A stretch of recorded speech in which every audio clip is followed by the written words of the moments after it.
Hey, what is up, lads? Welcome back. Today in our studio, we're gonna have a HROT for review. Let me please remind you that HROT is an EA game. That means early access. A lot of what is criticized here may be fixed or changed in the future. So the retro FPS games have been on the rise recently, and as with every new popular trend, many titles come out trying their own spin on them. HROT attempts to mix the old school aesthetics and gameplay with the Soviet post-apocalyptic themes. Does it succeed? Right off the bat, HROT starts with the any fuzzy breezy introductions. No boring hand-holding tutorials, no flashy cutscenes telling you how to feel, and no over-charismatic character voicing every action. Actually, no one speaks at all.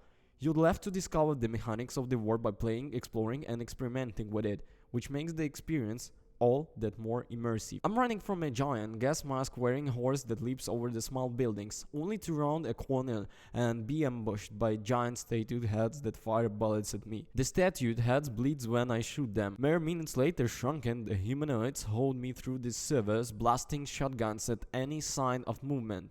Blood-sucking spiders are soon to follow, eager to drain my dry as I threw grenades at them in a fury.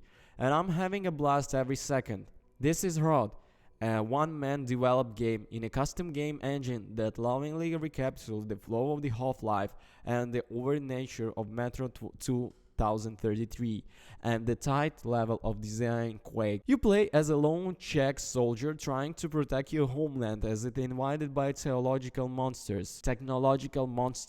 It becomes fast apparent that Ravenous Dogs and Reality's Riftman are the least of your content as you dive deeper into HROT's surreal, Orwellian world of Czechoslovakia.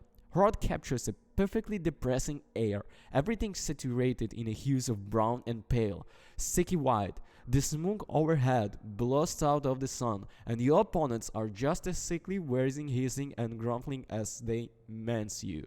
The weapons you wield are powerful but crud, shaking and clattering like mass-manufactured knockoffs. Health packs are milk rotation packets. Brutalist, razor-sharp blocks. Architecture surrounds you like a mausoleum that might swallow you whole every fucking time. And every time you unlock a new area in the interweaving maze. In gameplay terms, it feels very much like Dust, the outstanding retro FPS from the late 2018. Dusk publisher New Blood Interactive isn't involved with HROT, but New Blood CEO Dave Oshry acknowledged that similarities in a Steam user review writing dude, drink too much vodka. I don't know if much or something.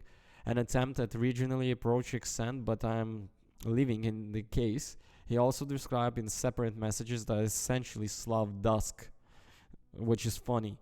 The initial early access release includes one episode called Kiss Me Gustav, with 8 levels, 9 weapons, 17 enemies, the boss fights, and it is expected to be out of in 9 or 18 months.